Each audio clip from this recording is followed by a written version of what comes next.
They were once lost in deep space, but their real journeys turned out even more unpredictable. After 27 years, the Farscape cast has faced fame, setbacks, and transformation. So, where are they now? And what truly changed? Claudia Black was born on October 11, 1972. She played Officer Aeryn Sun in Farscape, appearing in all 88 episodes as the disciplined peacekeeper who slowly evolved into one of the show's most emotionally complex characters. When the series began in 1999, she was 27 years old, bringing a controlled intensity that made Aeryn feel authentic rather than exaggerated. Over time, her performance shifted from rigid military precision to layered vulnerability, especially through her connection with John Crichton. That progression wasn't just written, it was earned through subtle acting choices that gave the character credibility. After Farscape, Claudia expanded into voice acting, most notably in the Dragon Age franchise, while also appearing in Stargate SG-1. By 2026 at 54, she remains active in the industry and continues to engage with fans at conventions. Her career reflects consistency rather than sudden reinvention, which makes her trajectory particularly grounded. And yet, her story becomes even more interesting when placed next to someone whose journey took a very different direction. Ben Browder was born on December 11, 1962. He played John Crichton, the central figure of Farscape, whose perspective anchored the audience through an otherwise alien universe. At 37, when the show premiered, Browder carried the responsibility of leading all 88 episodes, balancing humor, confusion, and resilience in a way that made Crichton relatable.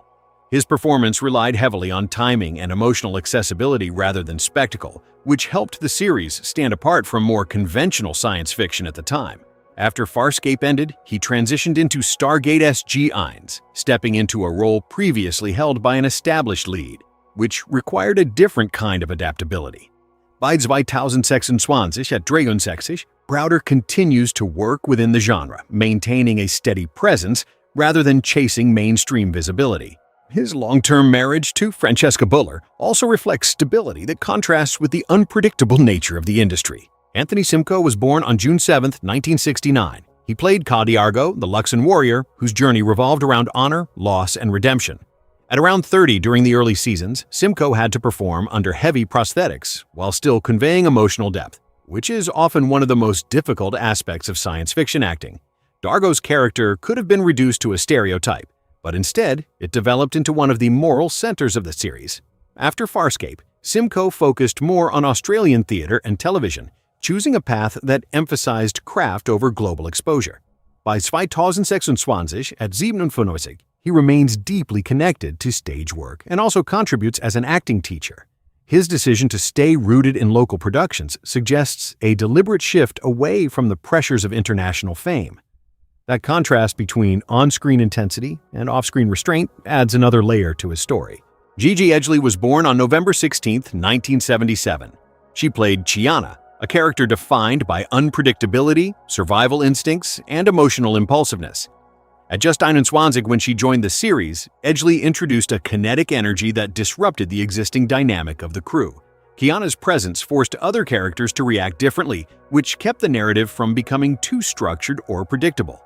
After Farscape, Gigi continued working in film and television while also exploring music and performance art, expanding her creative identity beyond acting alone. By 2026 at 48, she remains active within fan communities and continues to embrace the character that defined a significant part of her career.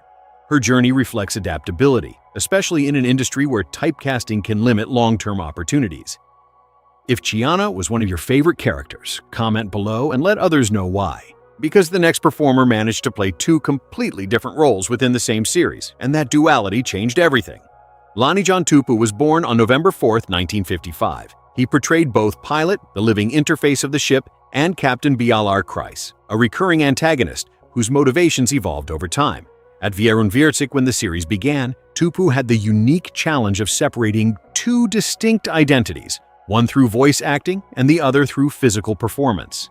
That dual contribution added structural depth to the show, as both characters influenced the direction of the story in different ways. After Farscape, he continued working in Australian film and television, while also directing episodes of various productions. By 2026 at Siebzig, His career reflects versatility rather than specialization. His ability to operate both in front of and behind the camera demonstrates a broader understanding of storytelling mechanics. And just when you think you've seen every type of character evolution, the next story introduces a performance shaped by circumstances far beyond the script. Virginia Hay was born on June 19, 1952. She played Pauzoro John, the serene yet deeply complex Delvian priestess who brought a spiritual dimension to Farscape. At Section Virsik, when the series began, she delivered a performance that relied less on action and more on presence, creating a calming contrast to the chaos around her. However, her journey took a serious turn when the extensive blue makeup required for the role reportedly contributed to significant health issues, ultimately leading to her departure in Season 3. Rather than forcing a return, she chose to step away and focus on her well-being, later transitioning into aromatherapy and personal wellness work.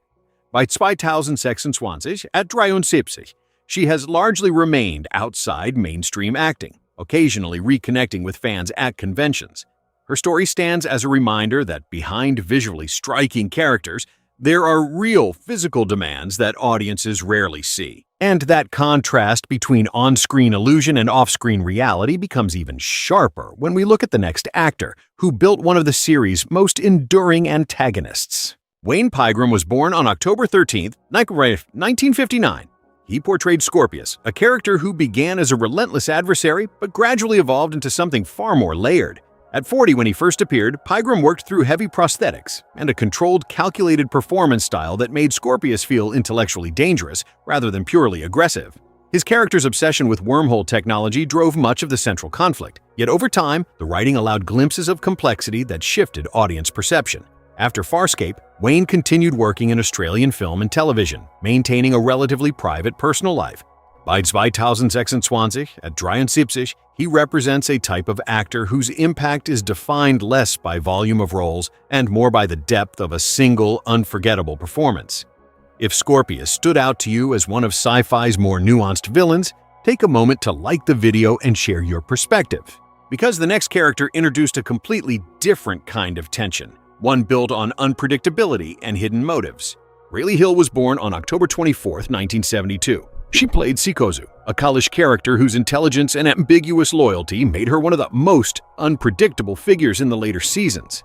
At 26, when she joined the series, Hill had the challenge of entering an already established cast while still making a strong impression.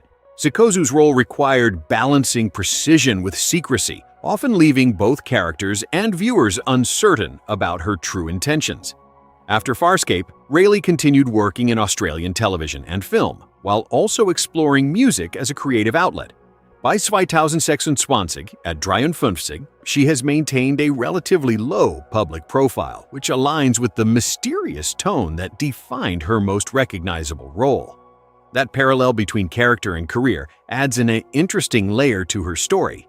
And just when unpredictability seems like the dominant theme, the next performer brought a voice that became one of the most recognizable elements of the entire series. Jonathan Hardy was born on September 20, 1940. He provided the voice for Dominar Rigel XVI, appearing in 86 episodes as the exiled Hanarian ruler, whose personality combined arrogance, humor, and unexpected vulnerability. Unlike many cast members, Hardy's contribution relied entirely on vocal performance, yet it became one of the defining features of the show. His ability to shift between comedic timing and emotional nuance made Rigel more than just comic relief. Before Farscape, he had already built a respected career in New Zealand as both an actor and writer. He was married to Christina Ehlers and had 2 children. Hardy passed away in July 2012 at the age of 71, leaving behind a legacy that continues to resonate with fans. His work demonstrates how voice alone can shape a character's identity in a lasting way. And from a voice that carried humor and authority, we move to a performer who embodied wisdom through physical presence. Melissa Jaffer was born in December 1, 1936. She played Utu Noranti, a mysterious herbalist introduced in the later seasons whose eccentric behavior often concealed deeper insight. At around 65 when she joined the series, Jaffer brought decades of acting experience into the role, giving Noranti a sense of authenticity that grounded even the more unusual scenes. Her character functioned as both comic relief and a subtle guide, often influencing events in ways that were not immediately obvious. After Farscape, Melissa continued working in theater and television, extending a career that spans over 6 decades. By 2026 at approximately 89, she remains an example of longevity in the performing arts. Her continued presence reinforces the idea that experience can be just as compelling as novelty.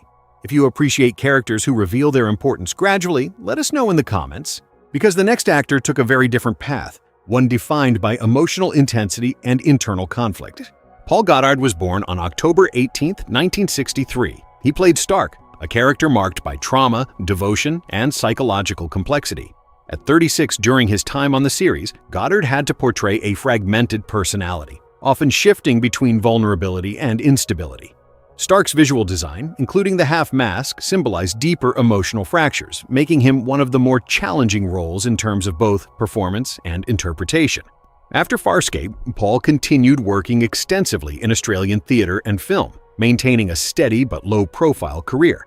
By 2026 at 62, his path reflects a commitment to craft rather than visibility. His portrayal added emotional weight to the series, especially in moments that required introspection rather than action. And as we move forward, the focus shifts once again, this time toward characters who brought power, control, and political tension into the final stages of the story, which is where things take an even more intriguing turn. Rebecca Riggs was born on December 31, 1967. She played Commandant Melion Greza, a high-ranking peacekeeper whose authority was built not just on power, but on manipulation and psychological control. At around 35 when she appeared in the final season, Riggs had to portray a character who operated in a space between seduction and strategy, making Greza one of the more unsettling antagonists in the series. Her use of pheromones as a narrative device added a layer of tension that went beyond physical confrontation, turning many scenes into subtle power struggles. After Farscape, Rebecca continued working in Australian television and theatre, maintaining a steady and respected career. By 2026, at 57, she represents a performer who consistently chose substance over visibility. Her portrayal reminds us that not all villains rely on force. Some reshape the entire dynamic of a story through influence alone. And just when control seems like the dominant theme, the next character shows how loyalty can be just as powerful. David Franklin was born on May 7, 1962. He played Lieutenant Braza, a character defined by unwavering loyalty to Scorpius and a gradual evolution from background officer to a more significant presence. At 28 when he first appeared, Franklin had to build a character whose strength came from restraint rather than overt action. Braca's role may have seemed secondary at first, but over time, his consistency and reliability made him essential to the larger narrative structure. After Farscape, David continued working in Australian film and television while also teaching acting, contributing to the next generation of performers. By 2026, at 63, his career reflects balance between on-screen work and mentorship. That dual focus adds depth to his journey, showing that influence in the industry can extend beyond performance. If you find characters like Braca quietly impactful, take a moment to like the video and share your thoughts, because the next story shifts toward a family connection that grounded the entire series in something more familiar. Kent McCord was born on September 26, 1942. He played Jack Crichton, the father of John Crichton, whose presence connected the vastness of space back to something deeply human: family. At 57 during his appearances, McCord brought a sense of calm authority shaped by decades of acting experience, including his earlier recognition from Adam 12. His role in Farscape may not have been central in terms of screen time, but its emotional significance was undeniable. Jack Crichton served as a reminder of identity, origin, and the life John left behind. Off-screen, Kent's long-lasting marriage to Cynthia Lee Dauteuil, spanning decades, reflects a level of stability that contrasts with the instability often portrayed in Hollywood narratives. By 2026, at 84, he has largely stepped away from acting, leaving behind a legacy built on consistency and professionalism. And as we move toward the final name on this list, the focus shifts one last time, this time to a character who arrived later but still left a distinct impression. Tammy McIntosh was born in 1970. She played Julushka Tunai Fenta Hovalis, often referred to simply as Jewel, a character introduced in Season 3 whose personality combined high emotional intensity with scientific intelligence. At Einunddreißig during her time on the show, Tammy faced the challenge of stepping into an already established ensemble while bringing something new to the dynamic. Jules' reactions, often loud and expressive, initially positioned her as comic relief, but over time the character revealed competence and adaptability that made her more than just a temporary addition. After Farscape, Tammy continued to work extensively in Australian television, building a consistent career across multiple productions while maintaining privacy in her personal life. Bei 2026 at 56, she represents the kind of performer who sustains longevity through steady work rather than headline-driven fame. Her journey closes this chapter of the cast, but it also raises a larger question about legacy, impact, and what truly lasts after the spotlight fades, which is exactly what we will explore in the final part. Farscape was never just about distant planets or strange creatures. It was about people, choices, and the unpredictable paths that follow. Looking at this cast in 2026, what stands out is not perfection, but persistence, careers that evolved, lives that changed, and legacies that quietly endured. Some stepped away, others kept going, but each left a mark that still resonates with fans today. If this journey brought back memories, take a moment to like, subscribe, and share your thoughts below because every story continues through the people who remember it.